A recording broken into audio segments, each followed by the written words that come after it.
อยากได้สาวลาวที่ทำกับข้าวเก่งๆบ่อันนี้เป็นแล้วสาวลาวยังเด็กกับข้าวเก่งยังเพชร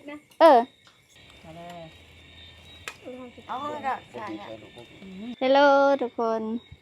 กราบสบายดีและสวัสดีจ้าพี่น้องเนาะวันนี้มาพบกับช่องกินเที่ยวไปกับน้องจอยเด้อจ้ามื้อนี้พี่น้องอันเอื่อยมายามเนาะก็เลยอยากกินปิ่งเป็ดอุ้ยเตาขี้ดินทรายมาเมื่อกี้นี่ดินทรายก็ติดแขนไฟก็แห้งโพดพี่น้องได้เตามาใหม่เนาะแต่ว่าเขาสิเอาขี้ดินทรายใส่ก่อนเพื่อแบบบ่ให้มันแห้งเพราะว่าเขาบ่มีขี้เถ้าเมื่อนี้เฮ็ดอันเลือดแปลงน้ำเด้อพี่น้อง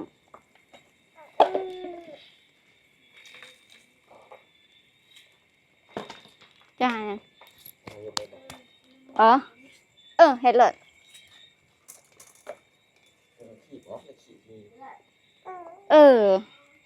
ชิบ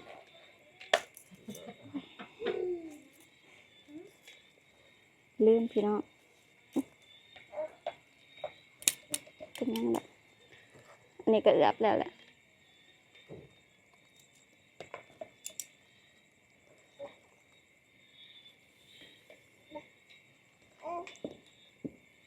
หม้อเป็ดนี่บ่ได้ท่าบีบ่เอาหม้อไม่ใช่ไว้ดอกนั้นฮะเอาหยัง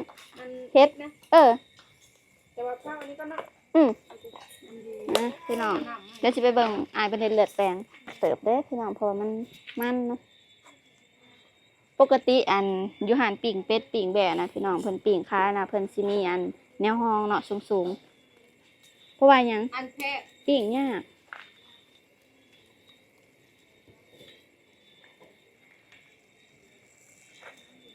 เป็ดนะพี่น้องโตกับบักใหญ่เติบมื้อนี้นะไปซื้ออยู่ตลาดให้เพิ่นคั่วให้เนาะตัวหนึ่งนะ180,000 กีบตีเป็นเงินบาทก็ประมาณ200 กว่าบาทเนาะ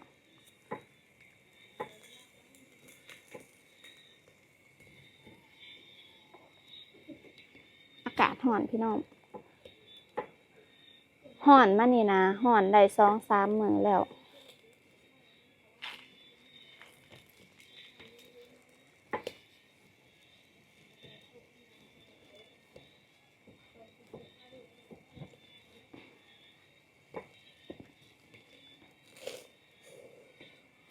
ถามสูตรไปแล้วพี่น้องเลือดแปลงนะเดียวอั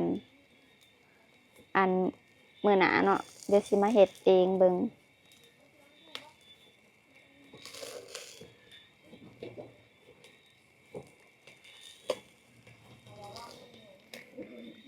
อยู่ไทยเพิ่นก็เลือดแปลงเป็ดบ่เห็นเพิ่นกินน่ะมีอันเลือดหมูนำบ่หักอยู่ลาวเฮาบ่มีเนาะเขาเอิ้นหยังก็ตาเลือดหมู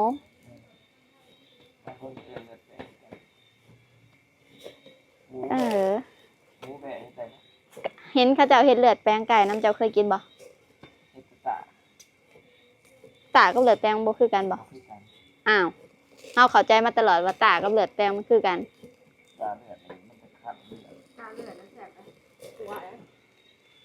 อ้าวเฮาคิดว่ามันอันเดียวกันตากับเลือดแปลง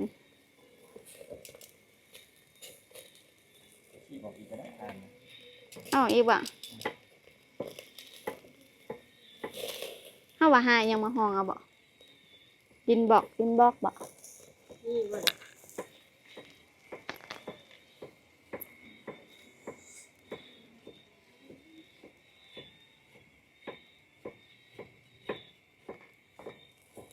คอยปิดนะ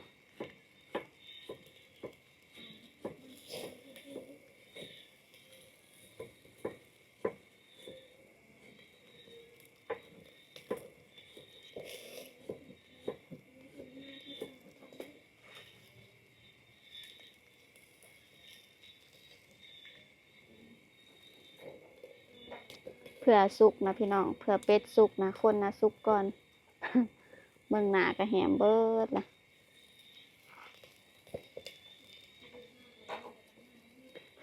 ช่วงนี้ก็ย้ำให้ย้ำนาแต่ว่าฝนก็บ่ตกพี่น้อง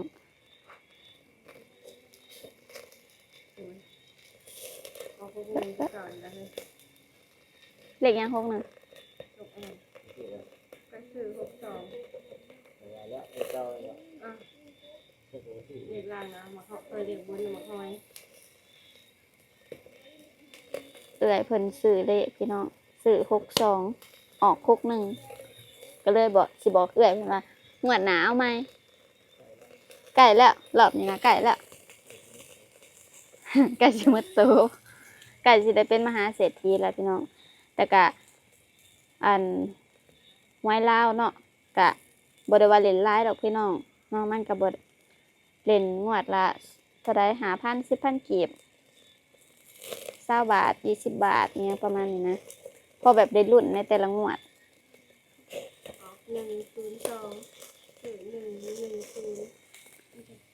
110 อ่า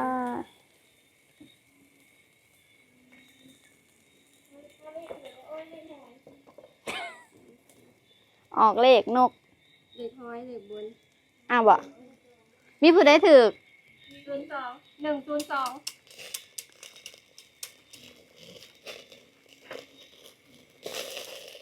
พากันรุ่นทุกงวดนั่นน่ะก็ได้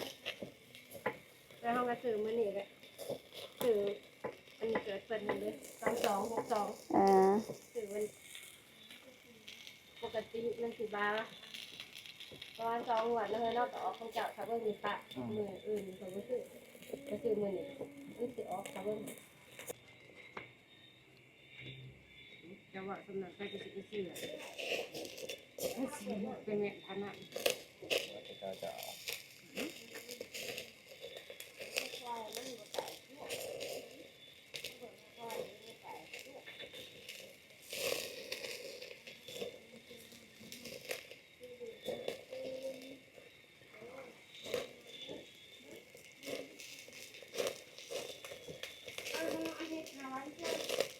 เอาเข้าไว้ในรถ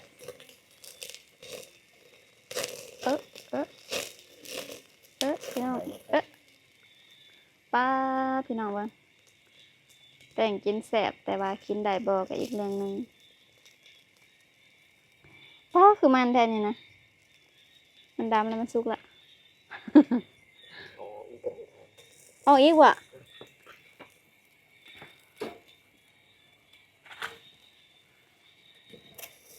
ใจห่อนเด้อพี่น้องใจห่อนกับไฟแต่ว่าปิ้งเป็ดนะต้องใจเย็นๆพี่น้องเพราะว่ามันเพิ่นมันหลายพี่น้องใส่หอมเนาะ ไอโมเด้เราเป็น อันนี้จะเป็นหอมอหย่างหอมเสริม น้องใดบ่ ตัดข้าว ตัดข้าวเนาะแต่ว่าที่จริงก็บ่ข้าวดอกมีแต่ข้าวเดียวเบิดแล้วพี่น้อง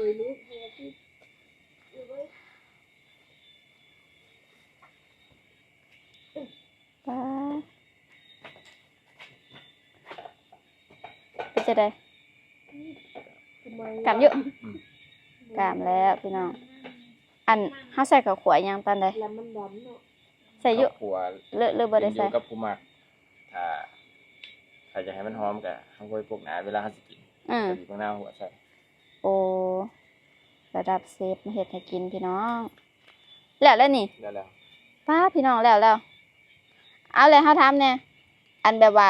เฮาใส่ผักหอมแล้วก็โรยเลือดลงไปได้อยู่หรือว่ามันต้องได้คือกันเนาะ แต่เลือดมันจะบ่เจ็บเพราะว่ามันคาของหอมเลย โอเคพี่น้องอันนี้ทำสูตรไว้เพื่อว่าได้เฮ็ดอีกมื้อหน้ามื้อในสุกแล้วบ่ซาโพ สุกแล้ว บ่แม่นมัน ดูค้าง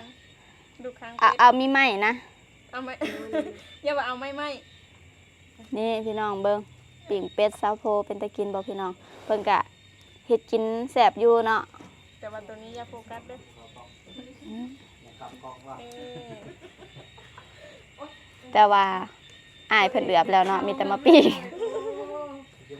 ยานครับหมดแล้ว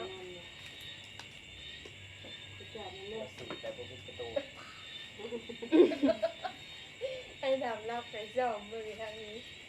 คือมันดิ่นกินอันนั้นอันนี้ รสตัวเด้อ ไอ้ดำโยกวันนี้ โอ้กะว่าสิให้นอนมันมือมันเด้ จะไปโพสจะไป ด้อบัดนี้ มันมีพงดอก เอ้ย คันมันฝักบ่ได้ก็บ่อันนั้นก็ยากมีแต่ว่าตัวใดที่เป็นขอต่อ ตัดไปนี่ก็ได้เนาะ อืม ตัดแต่หมองที่เป็นขอต่อมันตัดง่ายๆ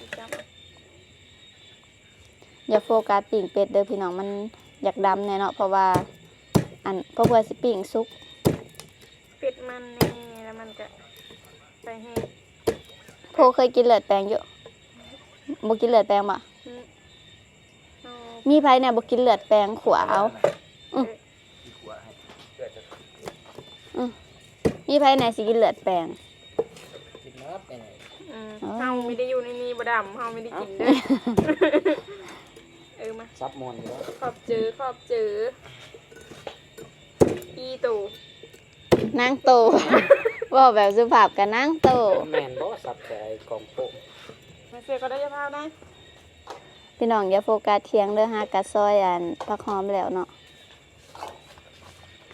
มีอันเม่นพี่ PFC เพิ่นว่า แล้วดี อยากได้สาวลาวที่ทำกับข้าวเก่งๆเพิ่นว่า อันนี้น่ะ บ่อันนี้น่ะเป็นแล้วสาวลาวยังเด็กกับข้าวเก่ง โอ้ยแต่ว่าความจริงตอนนี้สิง่ายๆนะ ตัวใด ตอนเก่งใจระวังมือเด้อ ไปเล่น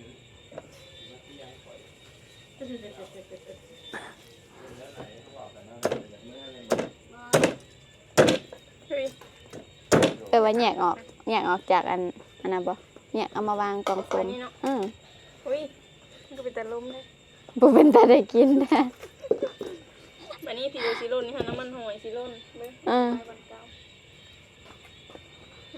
ปลาสิได้กินเนาะ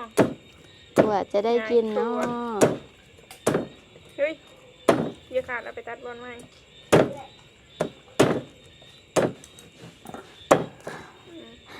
บอกเลยยังมาสอนได้ใจกับปีนเราทำพวกนี้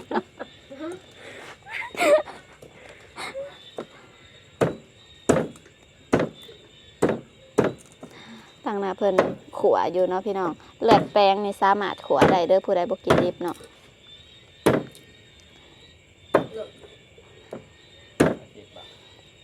พี่น้องก็สิมีผู้ใดอยากอยู่บ่เนาะผู้สาวกินเลือดนี่เลือดแป้งนะพี่น้องเลือดเป็ดเนาะ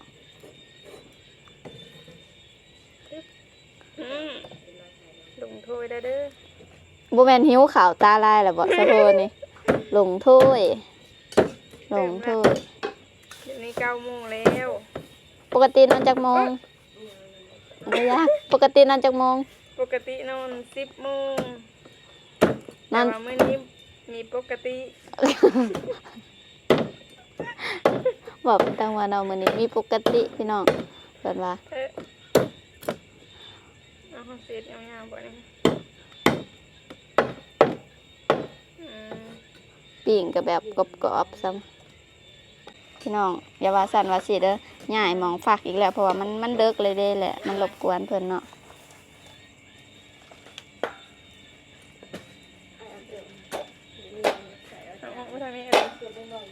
พี่น้องเบิ่งตอนเป็ดไหม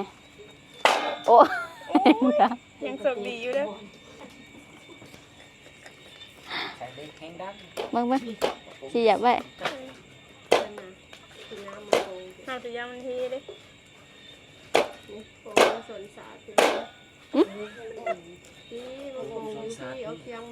บอลที่3ที่4แล้วเด้อบ อนที่4เลยวะตุ่นยับไปไกลๆเจ้าของแม่มันจังฟันไงเออ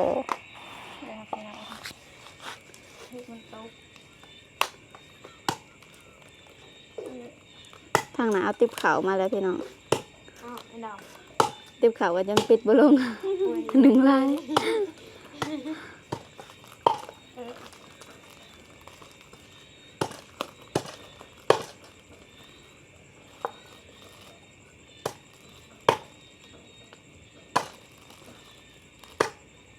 เชียวมันสิฝงเด้อพี่น้อง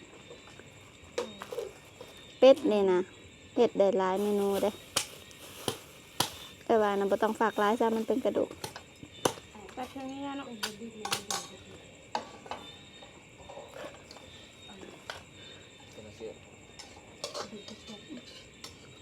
เนี่ยหลายไข่น้อย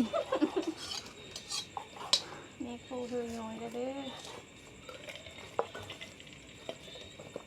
เห็นอยู่บันเด็ดเนาะ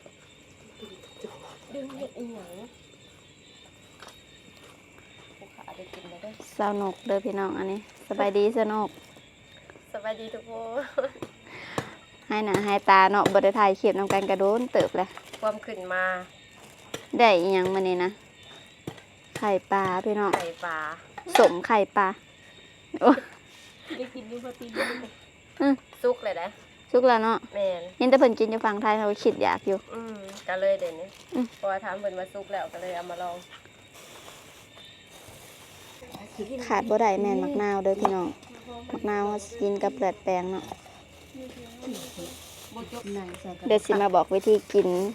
เลือดแปลงแบบลาวๆพี่น้องบีบมักนาวหวดแบบนี้เลยป้าพี่น้องเบิ่งความแข็ง ตักเอาไหมบวงอยู่ใส่เลย นี่เลย อ่ะมันสุกแล้วนะอันนี้เขาเพิ่นมักกินได้แล้วนี่ อืม เอาบ่ นี่ยังไง พริกกัดใส่กะปิพี่น้องแซ่บอยู่ แต่ แซ่บเบิ่งพี่น้องทางนั้นกะสดสดสดสด ขอใส่มือได้ อืม ทีละชั้น บีบมักนาวลงพี่น้อง ก็อาจจะเบ็ดปิ่งนะ อยู่ไปข้างในปิด เอาข้างก็ใส่ ใส่ลูกปุ๊บ แซ่บบ่ดำสดดูดำจิ้มกะปินำเด้อพี่น้องแนวแซ่บนะ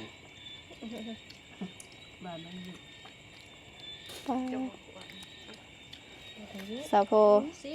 แซ่บอยู่ แซ่บ แซ่บสาวแหวนเด้ แซ่บ แซ่บ